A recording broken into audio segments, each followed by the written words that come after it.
Welcome back, my friends.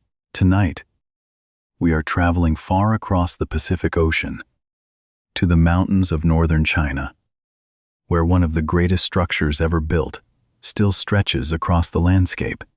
In the quiet light of sunrise, the stone walls climb over steep hills, disappear into distant forests, and continue beyond the horizon.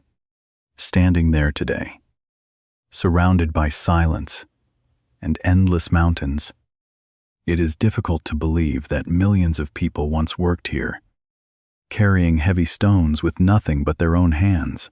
Every year, visitors from all over the world come to see the Great Wall of China. Some walk along its ancient paths, some stop to admire the breathtaking views, and others simply wonder the same question. Why would anyone build a wall so long that it crosses mountains, rivers, deserts, and valleys? What kind of world could have demanded such an enormous project? The answer takes us back more than 2,000 years, to a time when China was not one country, but many rival kingdoms. They fought one another for land, power, and survival. Beyond the northern frontier, powerful horsemen rode across the open grasslands, appearing without warning and disappearing just as quickly. Fear became part of everyday life, and protecting the borders was becoming more difficult every year. Then, one ruler dreamed of doing something that no one had ever attempted before. He wanted to unite the scattered kingdoms, defend his new empire, and build something so extraordinary that future generations would remember it forever. That dream would eventually become the Great Wall of China, but it would also demand an unimaginable price, measured not only in stone and earth, but also in years of labor, countless lives, and extraordinary determination. For centuries, the wall continued to grow. Different dynasties repaired it, expanded it, and strengthened it. Soldiers stood watch from its towers. Messengers carried signals across the mountains. Merchants passed nearby as trade routes connected east and west. The wall witnessed wars, victories, defeats, changing empires, and the passing of thousands of years. Today, it remains one of the most recognizable landmarks on Earth. Yet many of the stories behind it are rarely told. Was the Great Wall truly impossible to cross? Did it really protect China from invasion? And what was life like for the ordinary workers who spent years building one of history's greatest engineering achievements? So, find a comfortable place, relax, and let your imagination travel back through time. Together, we will discover the remarkable story of the Great Wall of China, a story of ambition, sacrifice, survival, and one of the greatest monuments ever created by human hands. Long before the Great Wall became a symbol of China, there was no single wall, and there was no single China. More than 2,000 years ago, the land was divided into many independent kingdoms. Each kingdom had its own ruler, its own army, and its own ambitions. Some kingdoms were rich and powerful. Others struggled to survive. Alliances were made one year and broken the next. Battles were common, and peace rarely lasted for long. This period is known today as the Warring States period, one of the most dramatic chapters in Chinese history. Across the valleys and wide plains, soldiers marched from one battlefield to another. Farmers often left their fields behind as armies passed through their villages. Families lived with uncertainty, never knowing when another conflict might begin. For ordinary people, life was shaped not by grand political decisions, but by the simple hope of surviving another year. While the kingdoms fought one another, another challenge waited beyond the northern frontier. Vast grasslands stretched far into the distance, home to skilled horsemen who lived very differently from the farming communities of China, they moved quickly across the open land, traveling with their families and animals, instead of building permanent cities. Their knowledge of horses made them fast, flexible, and difficult to defeat. Small groups could appear without warning, attack border settlements, and disappear before large armies had time to respond to protect themselves. Some kingdoms began building defensive walls near their northern borders. These early walls looked nothing like the stone structures that visitors admire today. Most were built from packed earth, wood, and local materials gathered nearby. Workers pressed layers of soil between wooden frames until the walls became surprisingly strong. Although simple in appearance, these barriers helped slow down attacks and gave soldiers valuable time to prepare for approaching enemies. Each kingdom built its own defenses because no one imagined that the separate walls would ever become part of something much larger. They were practical military projects, created to solve immediate problems rather than to leave a lasting monument for history. Yet these scattered walls quietly laid the foundation for one of the greatest construction projects the world would ever see. As the years passed, one kingdom slowly became stronger than all the others. Located in the western part of China, the state of Qin introduced new military strategies, stronger laws, and a highly organized government. Its soldiers were disciplined, its leaders were ambitious, and its rulers believed that only complete unity could bring lasting peace. On. Rival kingdoms fell before Qin's powerful armies. By the year 221 BC, a young ruler named Qin Shi Huang had achieved what many believed was impossible. For the first time in history, he united the kingdoms into one empire and declared himself the first emperor of China. It was an extraordinary achievement, but it also created an enormous responsibility. Uniting the country was only the beginning. Protecting it would prove to be an even greater challenge, and the emperor soon began searching for a solution that future generations would remember for thousands of years. After uniting China, Qin Shi Huang faced a problem that no emperor before him had ever experienced. His empire was larger than any previous kingdom, stretching across mountains, rivers, fertile plains, and distant frontières. Governing such a vast land was already difficult, but protecting it was even harder. Along the northern border, the nomadic tribes continued to move freely across the open grasslands. They were experienced riders who knew the land far better than the emperor's soldiers. They could strike quickly, take supplies or livestock, and disappear before a large army could catch them. The emperor understood that sending soldiers to chase these fast-moving raiders would never be enough. He wanted a permanent solution, something that would protect the empire for generations. Instead of building an entirely new wall from the beginning, he ordered his officials to connect many of the older walls that had already been built by the former kingdoms. Gaps were filled, weak sections were strengthened, and new walls were added, wherever the frontier remained exposed.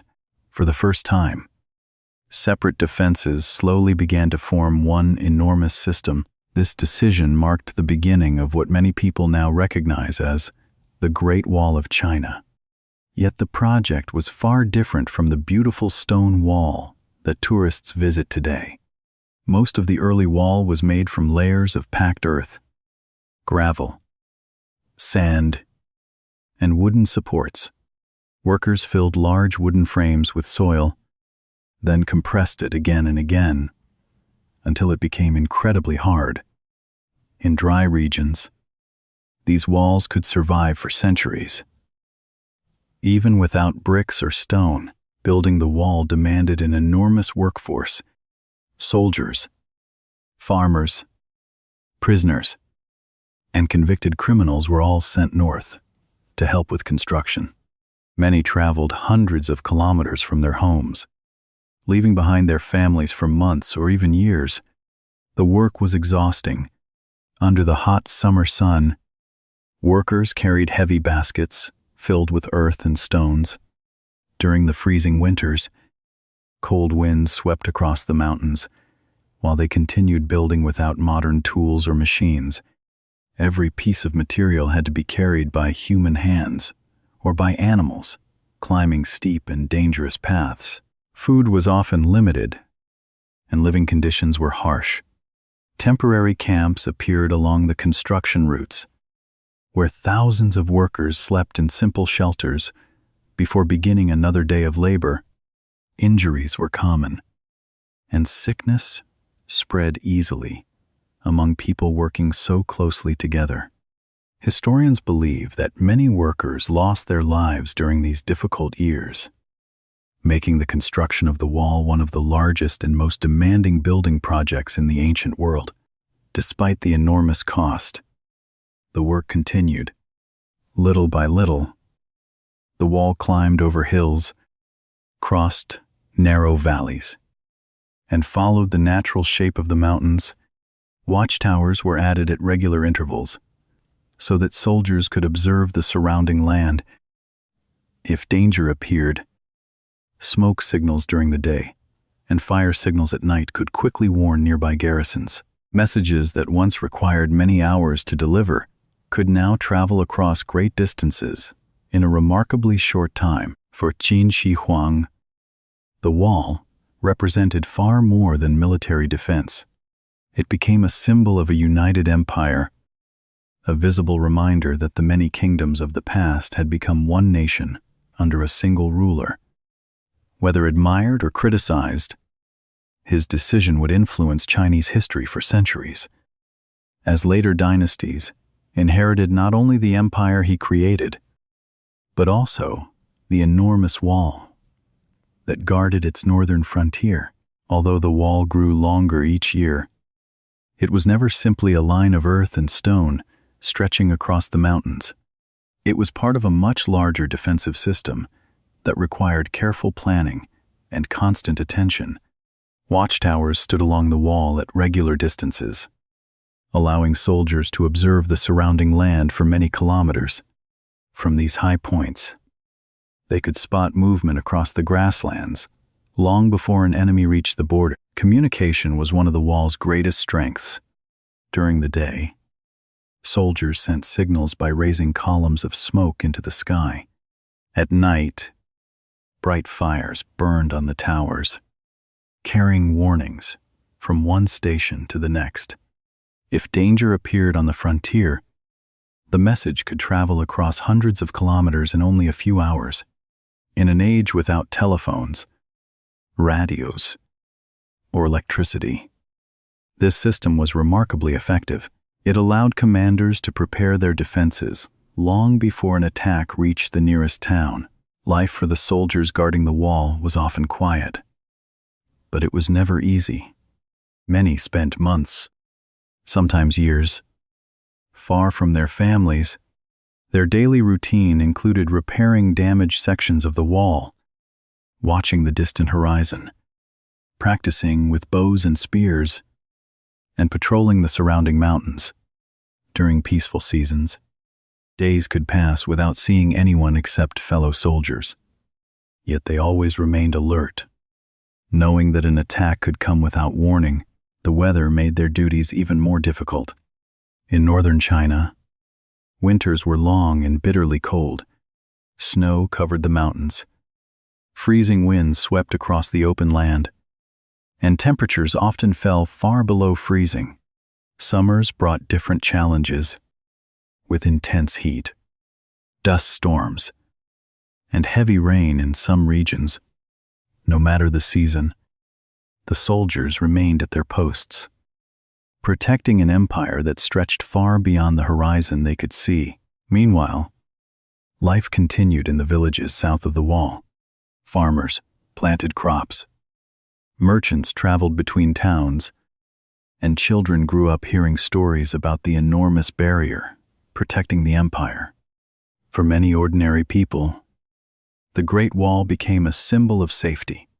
They knew that soldiers stood guard beyond the mountains, watching over the frontier, while everyday life continued behind them. Yet history would eventually show that even the greatest wall had its limits.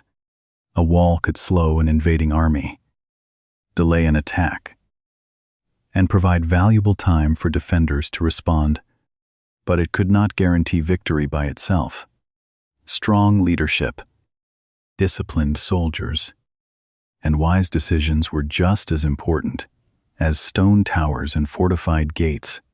Again and again, different dynasties would discover that no wall, no matter how long or how impressive, could protect an empire if its government became weak from within. Still, the Great Wall continued to stand, century after century.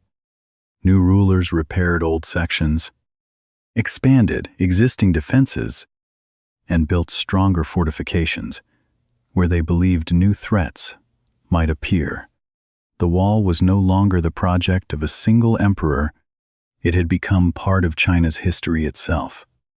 Growing and changing alongside the empire it was built to defend, the Great Wall that most visitors see today, however, is not the same wall built by Qin Shi Huang. After the first emperor died, new dynasties rose and fell, each facing different challenges along China's northern frontier. Some rulers repaired the old walls, others ignored them completely. In peaceful times, sections of the wall slowly crumbled under wind, rain, and the passing of centuries. In dangerous times, construction began once again, as new emperors strengthened the defenses they had inherited. The most famous version of the Great Wall was built much later, during the Ming Dynasty, which ruled China from the 14th to the 17th century. By then, military technology had improved, and the empire faced new threats from powerful northern tribes. The Ming rulers decided that the old earth walls were no longer strong enough.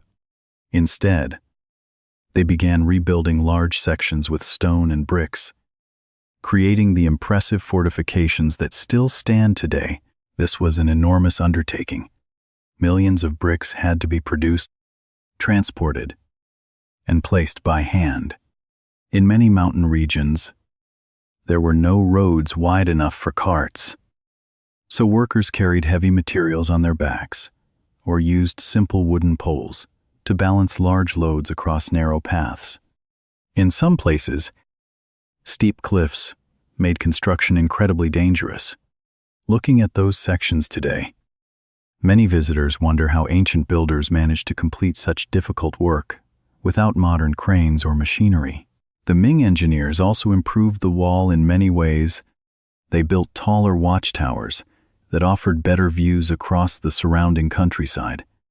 Strong gates protected important mountain passes where merchants, travelers, and government officials entered or left the empire. Some sections included barracks where soldiers lived throughout the year, while others stored food, weapons, and supplies in case of a long military campaign. The Great Wall had become far more than a simple barrier. It was now a complete defensive network stretching across northern China. One of the most important passes was Badaling, located not far from today's Beijing. This section protected the route leading toward the imperial capital and was considered one of the strongest parts of the entire wall. Even today, millions of visitors walk along its wide stone pathways each year, climbing the same steps that soldiers once climbed hundreds of years ago. Standing there, surrounded by mountains in every direction, it is easy to understand why this location was so important to the defense of the empire. As trade continued to grow, the Great Wall also became connected to another remarkable chapter of history. Near some of its gates, merchants traveling along the Silk Road exchanged silk, tea, spices, horses, and precious goods with traders from distant lands. Although the wall was built for defense, It also stood beside one of the world's greatest trading networks. Ideas, cultures, religions, and inventions passed through these regions, helping shape civilizations across Asia, the Middle East, and even Europe. The Great Wall was no longer only a military structure. It had become part of everyday life, part of international trade, and part of the story of China itself. Every stone, every tower, and every mountain path carried the memories of countless generations who had lived, worked, guarded, and traveled along one of the greatest engineering achievements in human history. By the 17th century, however, the world around China was beginning to change. New political alliances appeared, old enemies disappeared, and military strategies continued to evolve. The Great Wall remained an extraordinary defensive structure, but history would eventually prove that even the strongest walls could not guarantee the safety of an empire. In 1644, one of the most important moments in Chinese history took place. The Ming Dynasty was already struggling with economic problems, natural disasters, and internal rebellions. Many soldiers along the frontier had not been paid for months, and confidence in the government was fading. At the same time, a powerful group from the northeast, known as the Manchus, was preparing to enter China. Surprisingly, the Great Wall itself was not destroyed in a great battle. Instead, one of its gates was opened. A Ming general named Wu Sangui decided to allow the Manchu army to pass through Shanhai Pass, one of the most important gateways in the entire wall. His decision changed the course of Chinese history. The Manchus marched into Beijing, defeated their rivals, and established the Qin Dynasty, which would rule China for more than 2.5 centuries. This remarkable event revealed an important lesson. The Great Wall had not failed because it was too weak. It had failed because political divisions inside the empire were stronger than the wall itself. Historians often point to this moment as evidence that no fortress, no matter how large or impressive, can protect a nation if unity and stability disappear from within. As the Qing dynasty expanded its control far beyond the old northern frontier, the Great Wall gradually lost much of its military importance. The empire's borders moved farther north, reducing the need for soldiers to guard every section of the wall. Many watchtowers were abandoned. Some gates became quiet villages instead of busy military checkpoints. Wind, rain, earthquakes, and passing centuries slowly damaged large parts of the structure. In remote regions, local people sometimes removed bricks from abandoned sections to build homes, roads, or farm buildings. At the time, few imagined that the wall would one day become one of the world's greatest historical treasures. To many communities, it was simply an old structure that had stood there for generations. Everything changed during the 20th century. Historians, archaeologists, and conservation experts began studying the Great Wall more carefully. They recognized that it was far more than an ancient military defense. It represented centuries of engineering, architecture, politics, and human determination. Restoration projects were launched to protect the best-preserved sections, while damaged areas were carefully documented before they disappeared forever. Today, the Great Wall of China stretches for more than 21,000 kilometers. When all of its branches and connected sections are included, it crosses mountains, deserts, rivers, forests, and grasslands, making it one of the longest construction projects ever completed by human civilization. Millions of visitors travel from around the world every year to experience its remarkable scale. Walking along the same pathways where soldiers once stood watch centuries ago, standing on the wall today, It is easy to admire its beauty, yet behind every stone lies a much deeper story, one filled with ambition, sacrifice, hope, hardship, and the determination of countless ordinary people whose names have long been forgotten. Their work created not only one of the greatest landmarks in history, but also one of humanity's most enduring symbols of perseverance today. The Great Wall of China is one of the most visited historical landmarks in the world. Every year, millions of people travel from every continent to walk along its ancient paths. Some arrive early in the morning, watching the first sunlight touch the stone towers. Others visit during autumn, when the surrounding mountains are covered with brilliant shades of red, orange, and gold. No matter the season, almost everyone pauses for a moment to look into the distance and wonder how such an incredible structure was ever built. For many visitors, the Great Wall is much more than a famous tourist attraction. It is a place where history feels real. Standing on the wall, surrounded by endless mountains, it becomes easier to imagine the soldiers who once guarded the frontier through freezing winters and burning summers. It becomes easier to picture workers carrying heavy stones up steep hills without modern machines, knowing that the work might take years to complete. Every step along the wall follows a path that millions of people walked long before the modern world existed. The Great Wall has also become one of China's most important cultural symbols. It appears in books, documentaries, films, paintings, and classrooms around the world. For many people, it represents determination, endurance, and the extraordinary ability of human beings to work together toward a common goal.